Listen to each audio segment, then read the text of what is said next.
Yeah. Hey, 1, 2, 3. Hey, welcome back to Trailblazing for Success. Welcome back. Woo-hoo. Yes. Today we have an awesome leader and friend. Super special guest. I like him a lot. Yeah, he's all right. Chief Commercial Officer of Photon Vault, which is the future of energy storage. What? Sounds sexy. Sounds sexy. Welcome, John Langhus. Yay, John Langhus. Thank you very much. Good to see you both. It's good to see your face. We're so happy to have you. We saw each other fairly recently, and I was inspired to bring you on because of the leadership and the work that you're doing with Photon Vault, because it's so unique and so interesting. So the first thing I wanted to ask you is, can you help for the folks that are going to be watching this video understand kind of what it is? What is this energy storage idea and why it's so cool? Yeah, of course. So energy storage is necessary as part of the move to renewable sources of energy. Wind and solar are terrific. They're clean, but they only bring energy when the wind is blowing and the sun is shining. So that leaves roughly 16 hours a day that we need something else. So most of the time, we use batteries if we want that to be something clean. Otherwise, we back it up with fossil fuels. So we are an alternative to batteries for that energy storage, and we do it at big scale. So grid scale, system scale, many megawatts worth of storage. And we can do that cleaner and safer and cheaper than batteries can. That's very cool. I think you told me, and I think you shared with Bruce too, there's this really cool technology that you guys are using that is unique to your business. And I'd love to hear a little bit about that too. Sure. We have several innovations we've made. Our CEO, Kent McCormick, he's a physicist, came from Berkeley before founding his own software company and running that for about 15 years. But the innovations, basically, one of the core innovations drives our economics, makes us more efficient than any of our competition at a lower cost. The other innovation, which is our fancy bricks that store our energy, that drives our scalability. So it makes us very flexible where we can use this in lots of different cases. We can use it for short-term duration for just a couple hours of energy, but we can also do like big 20, 50, 100 hours of energy stored at one time, which is quite unique. No one really can do both of those well. Some people can do the very long stuff. Batteries can do the short stuff. No one really does both except for us. That's some trailblazing. Yeah, there you go. And you are Chief Commercial Officer. And as Gail and I were before we were starting our interview, we were like, what does that actually mean? Like, Do what is you a make commercials? you're this is a commercial for you, Yes. so it's right in line with your job. So if we had commercials, I would be making them. Yes. That would be Chief Commercial Officer. Chief Commercial Officer for us right now. We're a startup, so we've got a small team. That's everything that isn't finance and accounting or engineering. So I'm our legal general counsel. I'm a lawyer by background. I'm also our head of business development. I do commercial structuring of projects and things like that. I'm our lead fundraiser, help with HR, all kinds of stuff. Yeah, so lots of hats. Lots of hats. So it's interesting that you said brick earlier, which is your innovation for your business, because we've developed a training program called BRIC, Business Relationship IQ. Spelled slightly differently. Yeah, spelled a little bit differently. And when you said you were wearing all those different hats for Photon Vault, I thought about one of the really great skills that is necessary in business today, and that's flexibility and adaptability. So, I'm curious to know, when you're out there kind of working and meeting with people, what are those kind of softer power skills that you rely on in those conversations to kind of make that very strong connection and become that trusted advisor for your prospective buyers? It's a great question. I think for us at this stage in our company, the biggest thing is the ability to translate. So anytime you're in a startup context, well, not any time, but certainly in our context, we're doing something that people have been doing for a long time, but we're doing it quite differently. And so a lot of the potential partners don't really even do renewable energy yet. Some of them do, but most of them don't. And so you're sort of taking a step to introduce them to renewable energy generally, why it's becoming much bigger part of the energy industry, whether or not you think it should or it shouldn't, like it definitely is. So you need to be aware of that, and your business needs to be aware of that. And then how do we fit into that? How are we different than something else that you might already be familiar with? Why do we think that we're a better fit now than that might have been when you started using it? All of those sort of things that then in turn require us to understand what their needs are, right? We don't want you to buy a Photon Vault because of why we want you to buy a Photon Vault. We want you to buy one because of why you need it. We want to help you succeed and help your business to do what your core mission is. It sounds like storytelling. Yeah, right. Would you say that's one of your kind of secret skills, your secret sauce, John, is your ability to make that connection? And if so, how do you practice that? What do you do to make yourself better at that? Well, for me, most of my time in the last year and a half has been on the fundraising. And so that sort of has practice built into it, right? So I'm doing anywhere from a 5-minute to a 30-minute pitch several times a week to different potential investors, potential partners.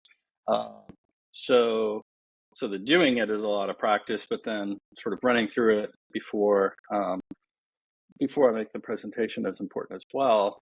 But it's also that research behind it to know who I'm talking to, right? I can talk to you and say, hey, I know that you're an investor with a lot of money and I need a lot of money, but that's not very compelling, right? I need to say, oh, and I've noticed that you've invested in these 3 companies as well. Those are closely related to us without being competitors to us. So you could invest with us and sort of expand the range of that bet, sort of diversify your interest in this sector, but not compete with one of the companies you're already supporting. I'm curious to know, John, side note, have you used ChatGPT at all to basically go to the public knowledge and craft messaging based on the likes and dislikes of the investors that you're going after? I haven't done that. It would be an interesting thing to try. I've toyed around with ChatGPT a little bit of marketing stuff. I was telling Gail this story. That's my favorite ChatGPT story so far. One of the things that I do is sort of thought leadership within the company. So I'm trying to be more active on my LinkedIn site and publish things every once in a while. And I just haven't been finding the time for that. So a few months ago, I wanted to do a book review, which I had done a lot of that in my last job, and that was a cool way to engage with our partners.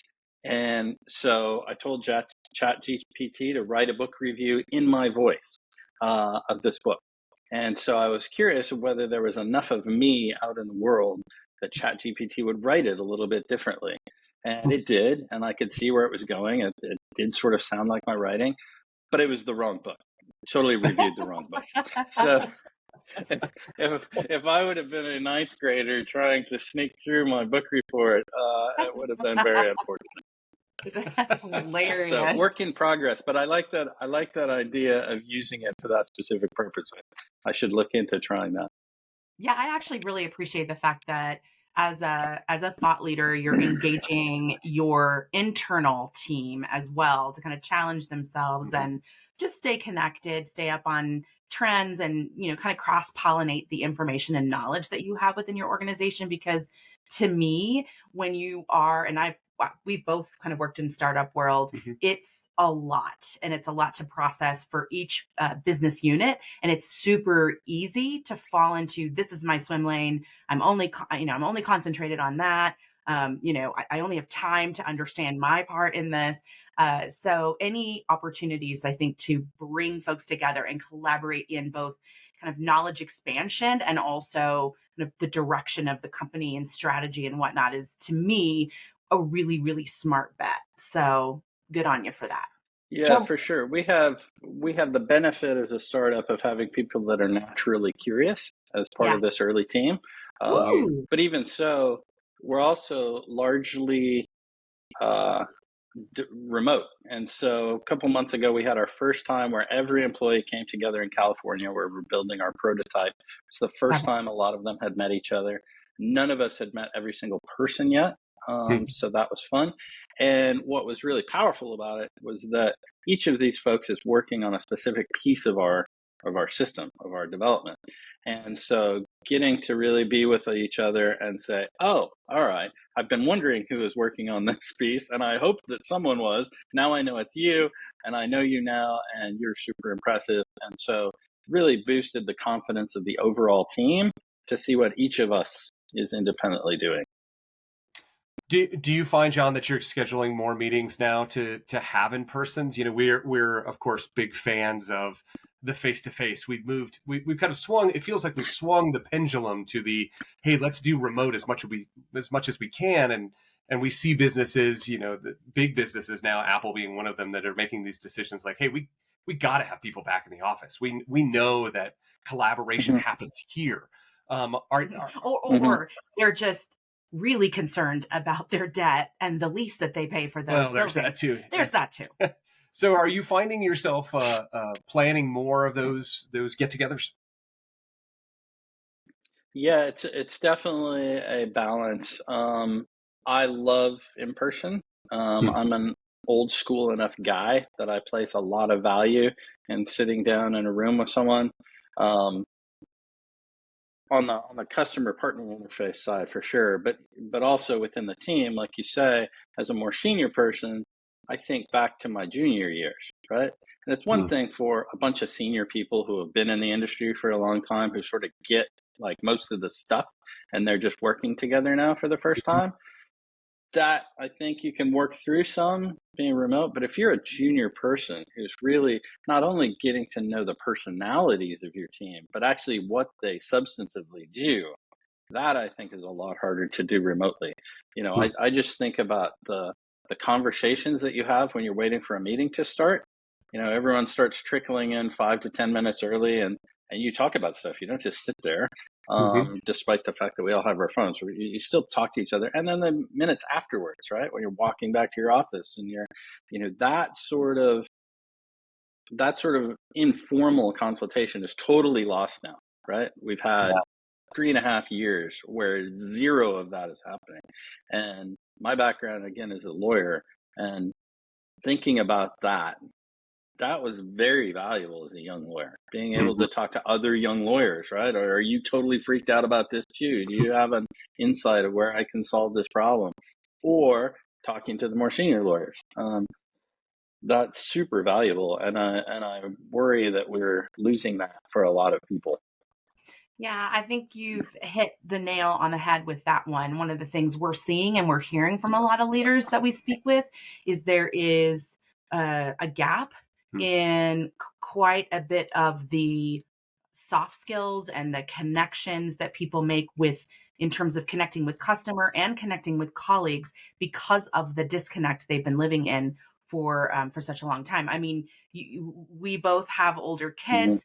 You still have one that's in a little younger in the younger years, and I can tell you that our 23-year-old would rather jump off a cliff than get on the phone and talk to someone. Can I just text them? And so learning the nuances of all of that is important. What would you say is the single skill that you might offer to someone junior coming into, let's say, we'll keep it startup because that relates to what you're doing right now. What do you think would serve them really well as their like ace of spades to play when they needed to?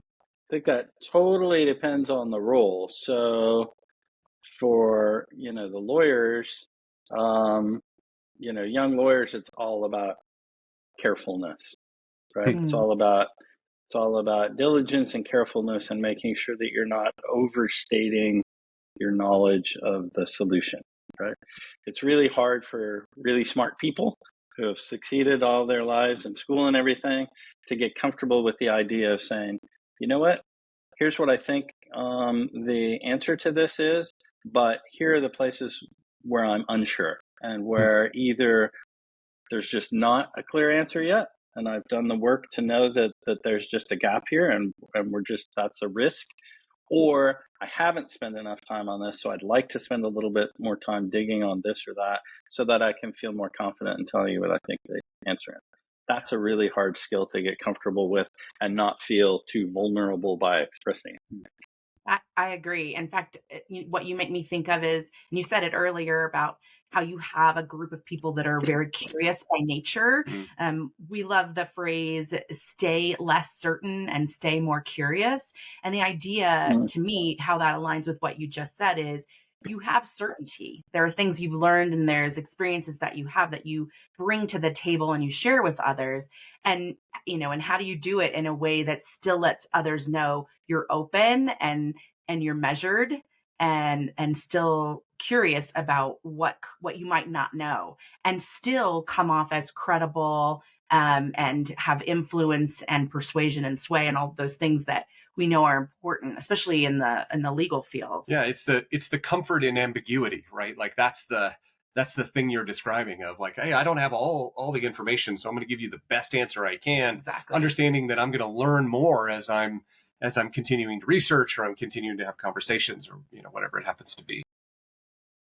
What would you say is the kind of best piece of advice you've had along the road, and maybe not necessarily related to law, even though that's still a part of your work that you do now, more on the side of this startup entrepreneurial spirit, which you've been involved in for quite a few years now? What would you say is that the best piece of advice you've gotten from someone? Maybe sleep on it. And Gail's going to know why that's sort of top of mind for me, because I've been reading this book about the importance of sleep the last couple of weeks, and so sleep and its importance is sort of forefront for me right now. But my previous CEO, Matt Hankey at New Energy Equity, where I was a solar developer, he talked a fair amount about how he's a very decisive leader. It's one of his significant strengths, but he also knew himself well enough that occasionally there would be a problem that was stickier. And so he would very deliberately occasionally just put it to the side. He knew it was important. He knew that the sooner he could make a decision on it, the better it would be. But nevertheless, he would set that to a side, and whether literally go and sleep on it, like wait a day, or just go away from it for a minute. Put it down, think about something else, let the ideas that you've been thinking about, let the choices that you've been weighing sort of be on their own for a while, come back to it. And a lot of times there's some clarity there that wasn't there before. Hopefully in the meantime, you've been productive on something else, and then you can make that decision. Yeah, I have an image of what you're describing, John, of just like bashing your head against the wall, forgetting that there's a wall there. You just know you're trying to get through it, and stepping back to get perspective, right, of the entire wall, to go, oh, I could actually dig a tunnel. That would actually be something I could do. Or there's a window right there. I might be able to climb up and go through it that way. Yeah, thanks. That's right. Like crawling through it. Just so that our viewers know, John, what is the name of that book and who's the author? If you happen to know it, because we'll call them out as well. It's called Why We Sleep. It's by a sleep doctor. It sort of consolidates all of the learning that people have made, and which has been tremendous in the last 25 years since the introduction of the MRI. It's really sort of given a lot of horsepower to that sort of branch of science, and the number of things that sleep touch in our lives, health, mental health, just like virtually everything, and tying that to the science and why they're confident that that's true. That's awesome. Wow, that's great. So in our last kind of minute here, what advice would you give to folks that are entrepreneurs who have partners and families, and knowing that they're going to be dealing with someone who is just nose to the grindstone? There's a lot of pressure, etc. What advice would you give? This is basically advice for us, apparently, John. So no pressure. Asking for a friend. I mean, so personally, right? Personally, the biggest challenge is always economic. So everything is going to take longer than you think. Everything is going to cost more than you think. and there are going to be, right, like all of us are used to surprises happening in our lives that cost money, right? And so if you're in startup mode and you're making less than you're used to, or you're making nothing while you launch this enterprise, those surprises are more difficult to deal with, obviously. So, think about that and communicate often with everybody and make sure that you're all aligned there. And then on the business side, go back to first principles all the time, right? It's very easy to get distracted. It's very easy to start going down different paths. And sometimes those are good paths to be on, but it's always important, pretty regularly to go back to why you're doing this in the first place and make sure that that's still aligned with your mission. It's still aligned with your business model. It's still aligned with your goal, your near-term goal and your long-term goal that you set up for yourself.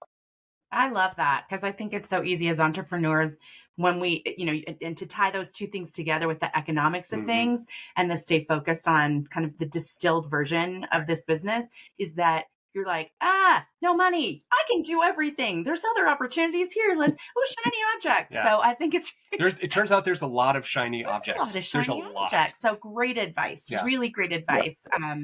John, it's been amazing chatting with you and learning a little bit more about you as a leader and also the business and getting great advice for entrepreneurs. Us. I mean, whatever. It's fine. It's whatever. It's fine. And, always a pleasure to talk to you guys. And I'm glad you didn't put me on the spot for an improv exercise here. Yes. Well, maybe we'll do that. No, we're not going to do that. So thank you, John Langhus. We'll look forward to talking with you soon.